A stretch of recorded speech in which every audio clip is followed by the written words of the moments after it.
नमस्कार, mission set network news bulletin में आपका स्वागत है। मैं हूं आपके साथ विकास जायसवाल। खबरों की शुरुआत करते हैं प्रदेश की मुख्य खबरों से।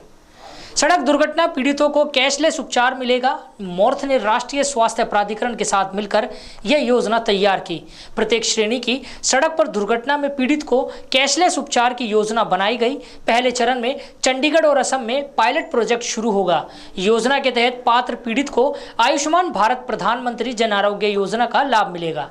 आयुष्मान भारत प्रधानमंत्री जन आरोग्य योजना के तहत सूचीबद्ध अस्पतालों में आघात और पॉलीट्रोमा स्वास्थ्य लाभ पैकेज दुर्घटना की तारीख से अधिकतम 7 दिन के लिए 1.5 लाख रुपए का है। केंद्रीय मंत्री नितिन गडकरी ने योजना के क्रियान्वयन की घोषणा की। कुछ समय बाद अन्य राज्यों में भी इस योजना को लागू किया जाएगा।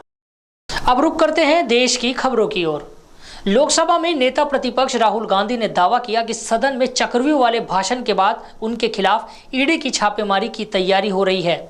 उन्होंने यह भी कहा कि वे ईडी के लोगों का दिल खोलकर इंतजार कर रहे हैं तथा उन्हें वे अपनी तरफ से चाय व बिस्कुट की पेशकश करेंगे। कांग्रेस नेता ने सोशल मीडिया मंच एक्स पर पोस्ट किया कि जाहिर है 2 in 1 को मेरा चक्रव्यूह वाला भाषण अच्छा नहीं लगा। इसी से जुड़े एक अन्य घटनाक्रम में कांग्रेस सांसद मणिकम टैगोर ने भाजपा सरकार द्वारा राजनीतिक उत्पीड़न के लिए ईडी, सीबीआई और आयकर विभाग जैसी एजेंसियों का दुरुपयोग किए जाने पर चर्चा की मांग कर लोकसभा में कार्य स्थगन प्रस्ताव का नोटिस दिया।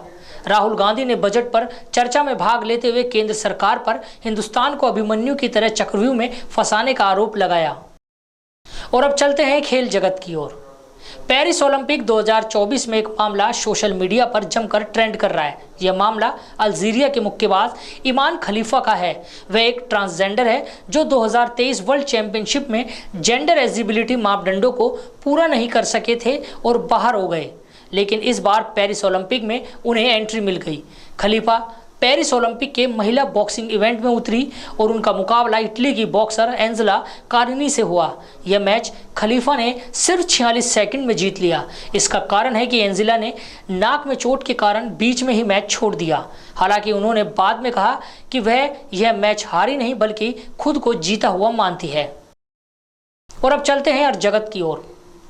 साल 2023 में आरबीआई की ओर से 2000 रुपए का नोट बैन करने और उन्हें बैंक में जमा कराने की समय सीमा खत्म होने के बाद भी 7,409 करोड़ रुपए मूल्य के नोट अभी भी लोगों के पास हैं। आरबीआई ने बताया कि 2000 रुपए के 97.92% नोट बैंकिंग सिस्टम में वापस आ गए। 19 मई 2023 को आरबीआई ने 2000 रुपए के नोटों को प्रचलन से वापस लेने की घोषणा के दौरान 3.56 लाख करोड़ रुपए मूल्य के 2000 के नोट प्रचलन में थे। वापसी की घोषणा के बाद 31 जुलाई 2024 को कारोबार की समाप्ति पर यह नोट घटकर 7,409 करोड़ रुपए मूल्य के रह गए। 2000 रुपए के नोटों को बैंकों में बदलने और वापस करने की प्रक्रिया देश के सभी बैंकों में 7 अक्टूबर तक उपलब्ध थी। 19 मई 2023 से 2000 रुपए के नोटों को बदलने की सुविधा रिजर्व बैंक के 19 निर्गम कार्यालयों में उपलब्ध है। हिमाचल प्रदेश में बारिश के कारण प्रभावित हुई फसलों में टमाटर भी शामिल है। उत्तर भारत के कई बाजारों में हिमाचल प्रदेश से टमाटर जाते हैं। भारी बारिश के कारण वहां सड़कों को नुकसान हुआ और कई जगह बह गई, जिसके कारण यातायात प्रभावित हुआ। इसलिए टमाटरों के भाव में वृद्धि हो सकती है। टमाटरों के दाम 100 रुपए के पार जा सकते हैं। मुंबई, दिल्ली, एनसीआर में अभी टमाटर 60 से 70 रुपए प्रति किलो के हिसाब से बिक रहे हैं। खबरों के अंत में बात करते हैं विदेश की खबरों पर।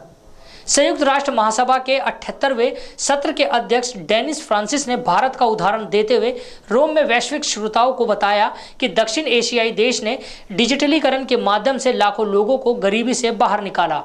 फ्रांसिस ने डिजिटलीकरण के माध्यम से त्रिविकास को गति देने का जिक्र करते हुए भारत का उदाहरण दिया और उसकी सराहना की। उन्होंने कहा, उदाहरण के लिए भारत का मामला ले। भारत पिछले 5 या 6 वर्षों में केवल स्मार्टफोन के उपयोग से 80 करोड़ लोगों को गरीबी से बाहर निकालने में सक्षम रहा।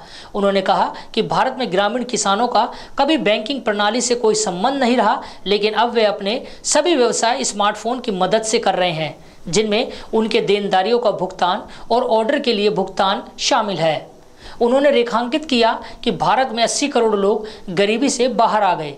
फ्रांसिस ने कहा कि भारत में इंटरनेट की पहुंच उच्च स्तर पर है और लगभग हर किसी के पास मोबाइल फोन उपलब्ध है।